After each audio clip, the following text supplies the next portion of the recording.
Hello children, so this is the continuation of the solid state chapter, and in the previous sessions we learned about the unit cells, the type of unit cells, and the calculation of density of the crystals. Now in this part we are going to study the packing of constituent particles in the solid state. Now you know children that in any kind of solid, whether it is ionic, molecular or covalent, its constituent particles could be like atoms, molecules or ions. They are very tightly packed. Now this packing of the solid is generally of two types in two dimensions, right? So basically the type of packing, how the particles are arranged in a solid have been discussed in this part. So that we are going to study. So the close packing of the particles, whatever particles are there, atoms, molecules or ions, they are close packed in two ways. Either the close packing could be square close packing. The square close packing means the particles. Now remember one thing in the whole chapter, children. In the solids, the constituent particles have been assumed to be spheres, to be hard spheres. All the constituent particles, whether they are molecules, atoms or ions, they are considered to be hard spheres. Now these hard spheres, children, they could be arranged either in square close packing or in hexagonal close packing. So square close packing is the one in which the particles, which are actually the spheres, they are arranged such that one particle is below the another one, like this. So you see, one below the other. So this way, if the layering is there, then square close packing it is referred to as, and another close packing could be hexagonal close packing. Hexagonal close packing is the one in which the spheres are arranged in this way. There is a layer, and between the two particles, one particle is arranged between the voids of the two particles. So here one particle was just below the other one, while here one particle is between the two of the first layer, this way. So when this kind of arrangement is there, it is called hexagonal close packing, while if it is there, this is called square close packing. So generally these two kind of packings are there. Now the generally all the solids that we are going to study have three-dimensional structure. The close packing in three dimensions is also been divided into two types. So close packing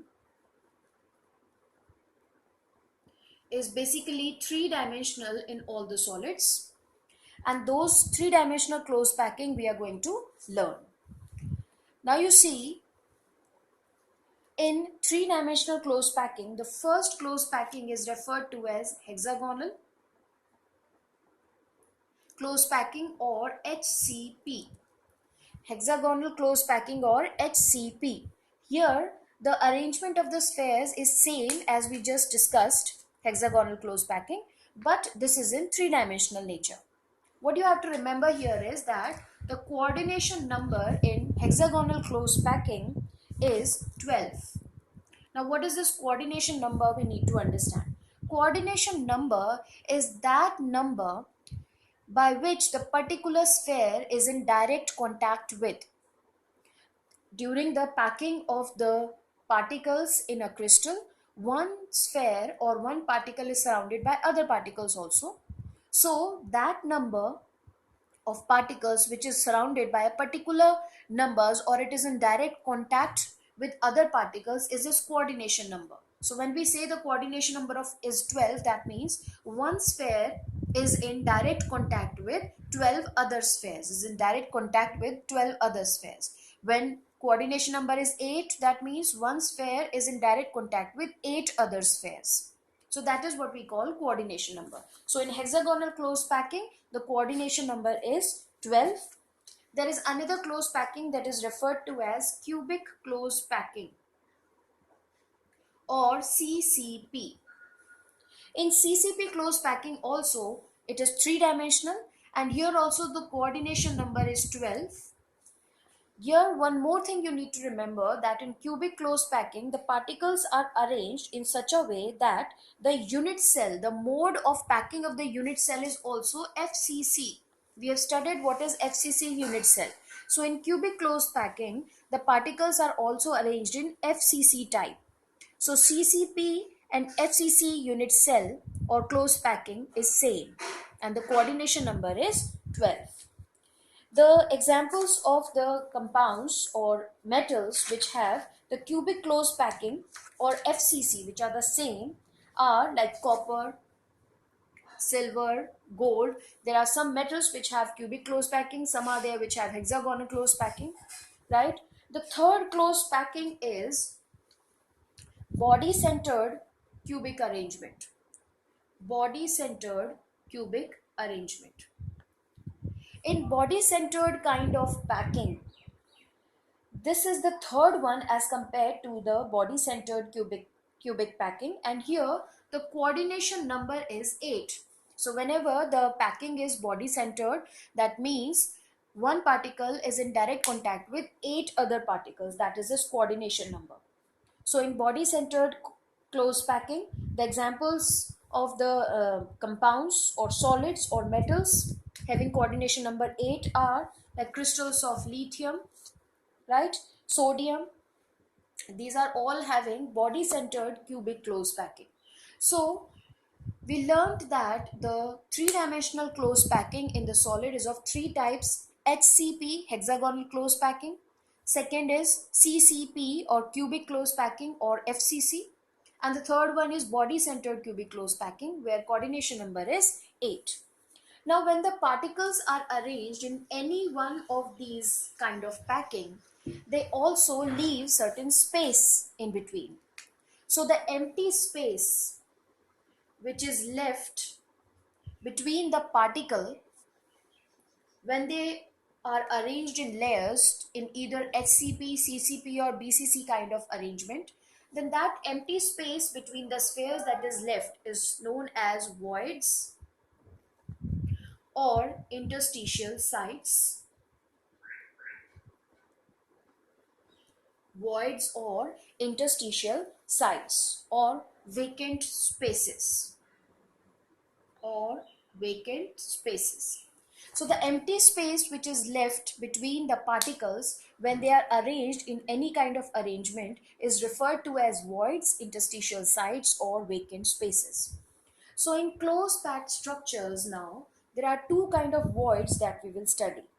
You just understand the one thing, that more are the number of voids, less efficient is the packing, right? Now the voids in close packed structures are of two types. Number one, tetrahedral voids. Now how is this empty space created in the solid? It is the vacant space surrounded by four nearest neighbors.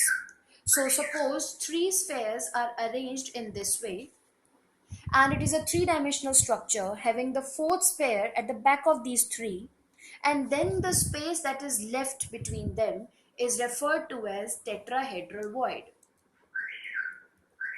So the empty space which is formed as a result of when the three spheres are in close contact with each other with the fourth one at the back of them, then that kind of space is referred to as tetrahedral void.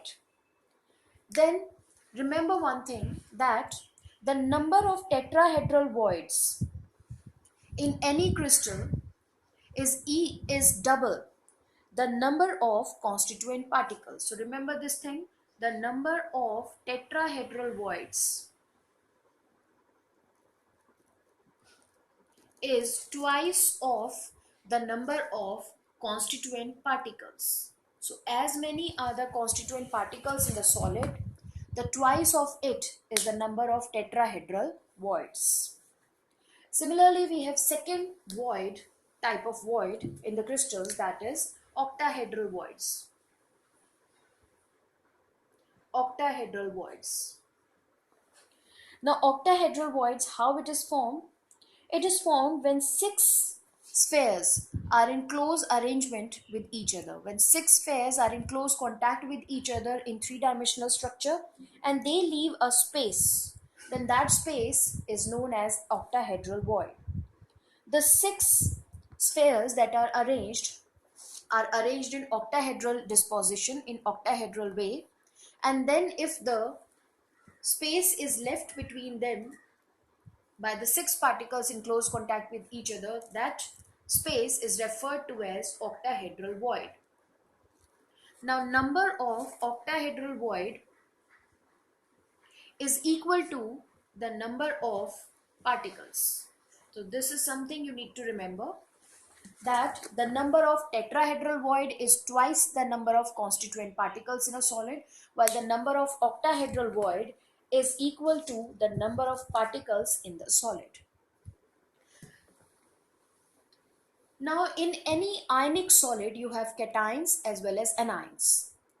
So remember this thing, that anions being bigger in size are normally arranged in a particular arrangement like HCP, CCP or BCC, while the cations being smaller in size are the particles which generally occupy the voids. So actually it is the anions in an ionic solid which is arranged in a particular layer, that is an HCP arrangement or CCP, and the space which is left, that is the voids, are occupied generally by the cations. Now we need to learn the radius of the voids, because if the cations have to enter into the voids, the radius of the cations should be equal to or less than the radius of the voids. So now we need to learn what is the radius of the tetrahedral or octahedral void. So radius of tetrahedral void. Radius of a tetrahedral void is given by the formula 0.225 into r, where r, small r, is the radius of tetrahedral void,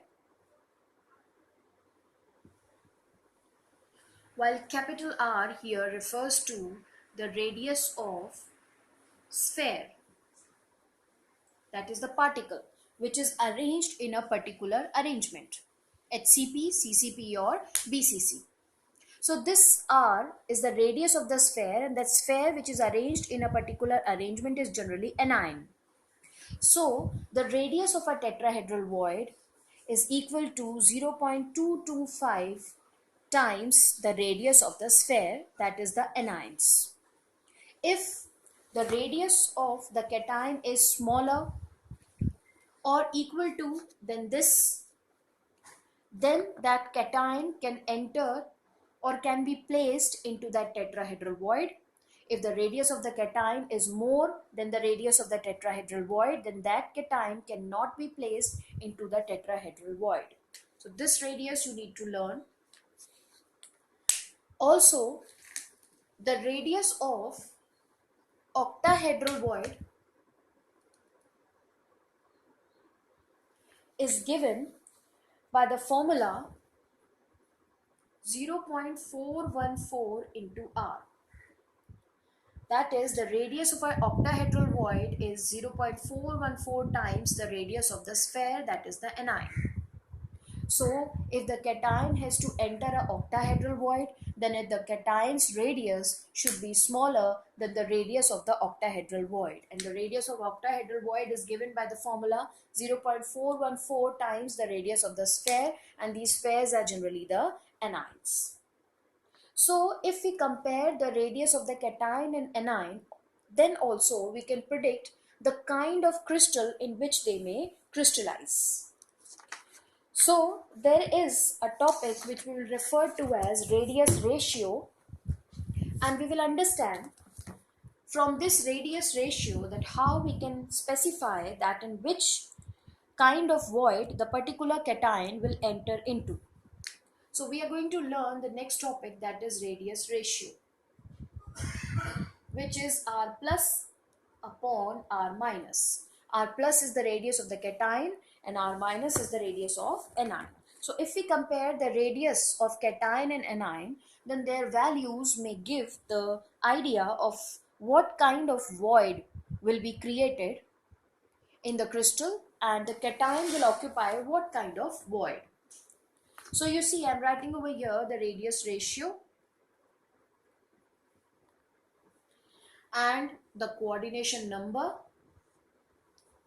and the cation position in the void, right? So you see, if the radius ratio comes out to be between the range 0.155 to 0.225, if the radius ratio, that is, if you find out the ratio of cation, radius of cation and anion, and if the range is between 0.155 to 0.225, then the coordination number of the sphere particles will be 3, and the cation will occupy a planar triangular void. It will go into a plane triangular void. If the radius ratio is 0.225 to 0.414, then the coordination number will be 4 and the cation will go into tetrahedral void. If radius ratio is 0.414 to 0.03732, then the coordination number is 6 and the cation will go into octahedral void. And if it is more than 0.732, approximately to 1.00, then the coordination number comes out to be 8 and the cation will crystallize in cubic type of unit cell. So depending on the radius ratio, you can find out what will be the coordination number of that particular spheres in the particular crystal and in what kind of void the cation will fit itself. Now children, depending on all these radius ratio, the radius of tetrahedral and octahedral void and the density, we have certain numericals in our syllabus related to these topics. You go through them and soon we will do the numericals related to all these topics. Goodbye.